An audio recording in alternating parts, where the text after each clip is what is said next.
Assalamualaikum warahmatullahi wabarakatuh. Sejarah Kerajaan Andalusia di Spanyol selama 800 tahun. Perjalanan umat Islam di Andalusia selama 800 tahun tak selalu indah. Ada masa kemajuan, ada pula kemunduran. 800 tahun itu dihiasi dengan masa perkembangan ilmu pengetahuan, juga masa perpecahan. Bahkan di akhir cerita terjadi peristiwa yang sangat mengerikan. Mereka dibantai, diusir dari Andalusia, dan dipaksa murtad. Pada saat yang bersamaan, Konstantinopel jatuh di tangan Muhammad Al-Fatih. Justru penangan Al-Fatih sangat berbeda. Pemeluk Nasrani di sana dilindungi, dan jika ingin meninggalkan Konstantinopel, dipersilahkan berangkat dengan aman. Sebelum kedatangan umat Islam, daerah Iberia merupakan kerajaan Hispania yang dikuasai oleh orang Kristen Visigoth yang dipimpin Raja Roderick. Pada tahun 711 Masehi, pasukan Umayyah yang merupakan umat Islam yang sebagian besar merupakan bangsa Moor dari Afrika Barat Laut, menyerbu Hispania dengan dipimpin oleh Jenderal Tariq bin Ziyad dan di bawah perintah dari Kekhalifahan Umayyah di Damaskus. Pasukan menyeberangi lautan yang memisahkan Maroko dan daratan Spanyol. Pasukan ini mendarat di Gibraltar pada tanggal 30 April dan terus menuju ke utara. Setelah mengalahkan Raja Roderick dari Visigoth dalam pertempuran Guadalli 711 Masehi, kekuasaan Islam terus berkembang hingga pada tahun 719 Masehi. Hanya daerah Galicia, Basque, dan Asturias yang tidak tunduk kepada kekuasaan Islam. Setelah itu, pasukan Islam menyeberangi Tirenia untuk menaklukkan Perancis, namun berhasil dihentikan oleh kaum Frank dalam tahun 732 Masehi. Daerah yang dikuasai Muslim Umayyah ini disebut Provinsi Al-Andalus Andalusia, yang terdiri dari Spanyol, Portugal, dan Perancis bagian selatan. Kekuasaan tersebut berlanjut selama lebih dari 700 tahun. Pada tahun 900-an Masehi, Islam mencapai puncak kejayaannya dan menorehkan sejarah kerajaan Andalusia.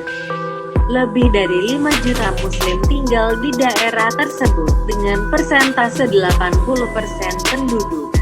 Kerajaan yang kuat kala itu, Dinasti Umayyah II, menjadi penguasa tunggal di daerah tersebut dan menjadi kerajaan yang paling maju dan paling stabil kondisi sosialnya di daratan Eropa. Untuk memudahkan kita mengetahui sejarah panjang umat Islam di Andalusia selama 800 tahun, berikut ini dibagi dalam 10 periode kekuasaan umat Islam di daratan Iberia itu. Periode pertama, periode Al-Wulad, para gubernur, 92–138 Hijriah. Dalam kamus sejarah, periode pertama ini dikenal dengan istilah periode Wulad. Wulad adalah jamak dari kata wali, pemimpin. Periode ini dimulai sejak penaklukan Andalusia hingga berakhirnya Daulah Bani Umayyah. Pada awalnya, Andalusia adalah wilayah kekuasaan Daulah Umayyah yang beribu kota di Damaskus. Di masa ini, Andalusia dipimpin sebanyak 23 gubernur Umayyah. Kondisi awal ini adalah kondisi babat alas. Sampai-sampai sebagian gubernurnya gugur di medan jihad Eropa, baik untuk mempertahankan wilayah maupun untuk perluasan. Periode kedua, periode Daulah Umayyah II, 138–238 Hijriah. Periode ini adalah respon terhadap runtuhnya Daulah Umayyah di Damaskus. Kerajaan besar itu runtuh dikalahkan orang-orang Abbasiyah. Setelah runtuh di Damaskus, klan Bani Umayyah mengalami pembantaian besar-besaran. Tapi ada tokoh muda mereka yang selamat, namanya Abdurrahman. Kelak ia dikenal sebagai Abdurrahman At-Tahil. Ia melarikan diri ke Andalusia, kemudian berhasil mengkonsolidasi sisa-sisa kekuatan Umayyad di sana. Akhirnya, di usia yang sangat muda, 25 tahun, ia berhasil mendirikan Daulah Umayyad II di Andalusia, berdiri pada tahun 138 Hijriyah. Selama 100 tahun ke depan kerajaan ini dibangun oleh 4 orang raja. Mereka adalah Abdurrahman yang mendapat lakop At-Tahil, kemudian anaknya yang bernama Hisham, setelah itu cucunya yang bernama Al-Hakam, berikutnya cucunya yang juga bernama Abdurrahman. Masa ini adalah masa keemasan Daulah Bani Umayyah II di Andalusia. Periode ketiga, kemunduran tahap pertama, 238 sampai 300 Hijriah. Setelah muncul pemimpin-pemimpin kuat dan negara yang maju, Sunatullah berjalan. Tidak selamanya kejayaan itu hadir. Demikian juga dengan Daulah Umayyah II di Andalusia. Pada tahun 238 Hijriah, periode kemunduran dimulai. Inilah tahap pertama dari kemunduran umat Islam di Andalusia. Di masa ini Daulah Umayyah II dipimpin oleh 3 orang raja. 3 orang raja ini menghadapi pemberontakan di wilayah perbatasan. Mulailah muncul bayangan gelap di kerajaan Islam itu. Periode keempat, kembali masa kejayaan, 300 sampai 368 Hijriah. Periode keempat ini Daulah Umayyah II memperpanjang nafas kejayaan mereka. Namun tak berjalan lama, hanya 68 tahun saja. Hanya 2 raja yang berkuasa di masa ini, Abdurrahman An-Nasir dan putranya Al-Hakam Al-Mustansyir. Abdurrahman An-Nasir berhasil mengembalikan kejayaan Islam di Andalusia setelah kelesuan yang terjadi sebelumnya. Ia juga menjalin kembali persatuan yang sebelumnya terkoyak. Karena kekuatan yang besar dan legalitas yang kuat, Abdurrahman An-Nasir sampai disebut sebagai seorang khalifah. Ia berhasil memperluas wilayah, memajukan kerajaan, dan menyebarkan ilmu. Periode kelima, masa Al-Hajjib Al-Mansur, 368 sampai 399 Hijriah. Masa ini adalah periode terbaik yang belum pernah dicapai di masa-masa sebelumnya. Pada masa ini, orang yang menjalankan pemerintahan adalah Al-Hajjib Al-Mansur bin Abi Amir. Sementara Khalifah Hisham hanya sebagai simbol semata. Hal ini disebabkan usianya yang masih begitu muda. Ia masih anak-anak yang berusia 10 tahun saat sang ayah Al-Hakam Al-Mustansyir wafat.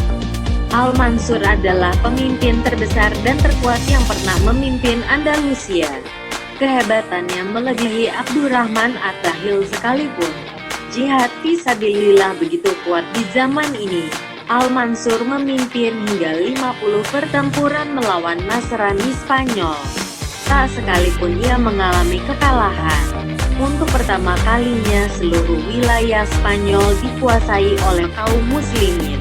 Dengan pencapaian yang demikian hebat, masih saja ada orang yang tak mendukungnya, bahkan memeranginya. Pada tahun 392 Hijriah, Al-Hajjib Al-Mansur wafat. Kedudukannya digantikan oleh anaknya Abdul Malik. Sang anak pun sukses meneruskan pemerintahan ayahnya hingga tahun 399 Hijriah.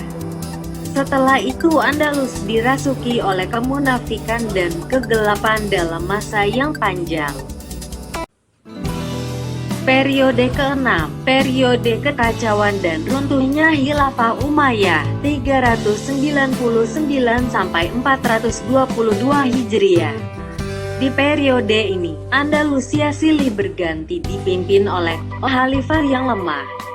Wibawa Daulah Umayyah pun jatuh. Tak ayal peristiwa ini memunculkan rentetan masalah. dimulai dengan adanya seruan dari sekelompok orang untuk membantu kaum Nasrani di utara dalam memerangi kerajaan. Kemudian tusukan duri dalam daging dari kalangan Berber menguat. Mereka menyiapkan strategi perlawanan terhadap kerajaan. Lebih parah dari itu, sejumlah wilayah di Andalusia, khususnya di bagian selatan, menyatakan merdeka. Kemudian muncul negara yang kuat. Mereka dikenal dengan Daulah Bani Hamud. Peristiwa utama pada periode ini adalah kembalinya Asyobia, fanatik suku antara Arab dan Berber, dan muncul pemain baru yaitu orang Sakaliba, budak-budak Eropa. Awalnya, Al-Hajib Al-Mansur mempekerjakan orang-orang ini dengan tujuan menyetarakan kelas antara Arab dan Berber. Ternyata di kemudian hari, kebijakan Al-Hajib Al-Mansur ini membidani masalah yang sama. Periode ke-7, masa Raja-Raja Kecil, 422–483 Hijriah. Periode ini adalah masa kemunduran dan perpecahan. Masa di mana Andalusia yang sebelumnya hanya dikuasai oleh satu kerajaan Islam, kini terpecah menjadi kerajaan-kerajaan kecil yang umumnya lemah. Raja-raja mereka adalah orang-orang yang haus kekuasaan. Kepemimpinan dipegang oleh keluarga atau kabilah. Hal ini semakin mempertajam suras di Andalusia. Kerajaan kecil yang menguasai Andalusia kala itu terdiri dari 22 kerajaan. Orang-orang Berber menguasai wilayah selatan, Sakaliba di sebelah timur.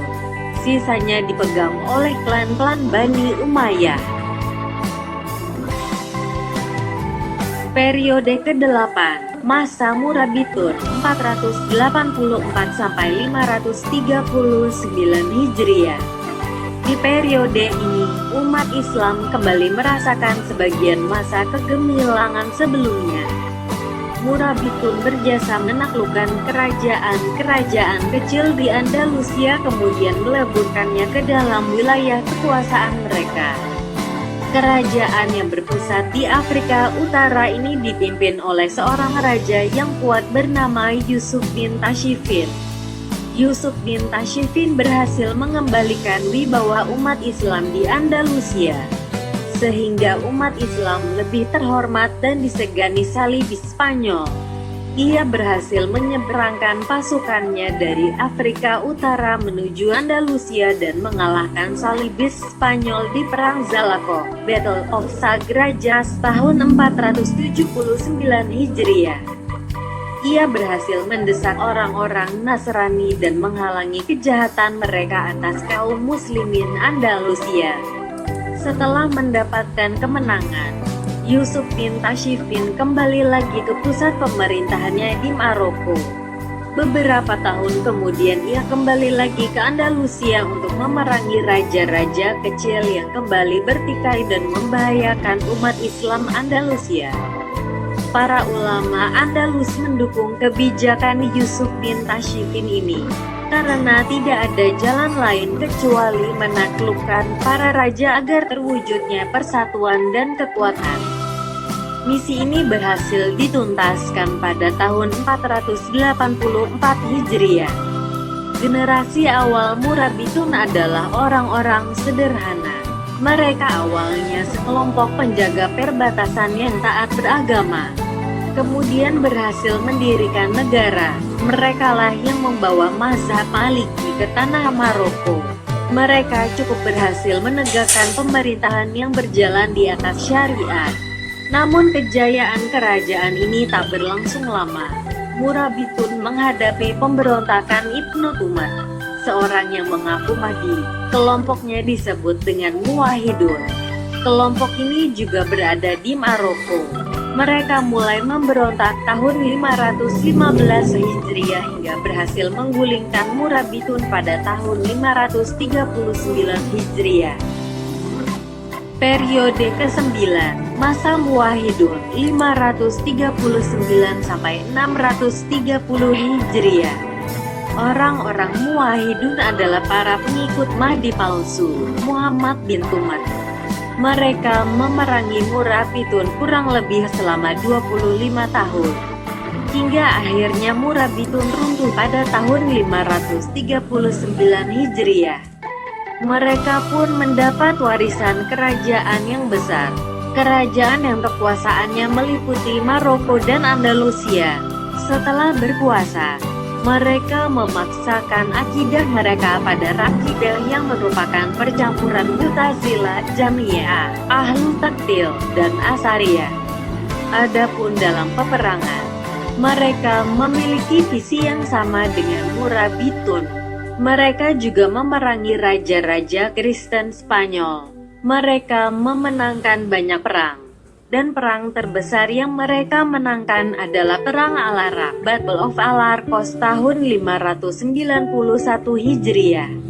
Kemenangan ini setara dengan kemenangan kaum muslimin di Perang Zalakoh, Ucles dan Fraga.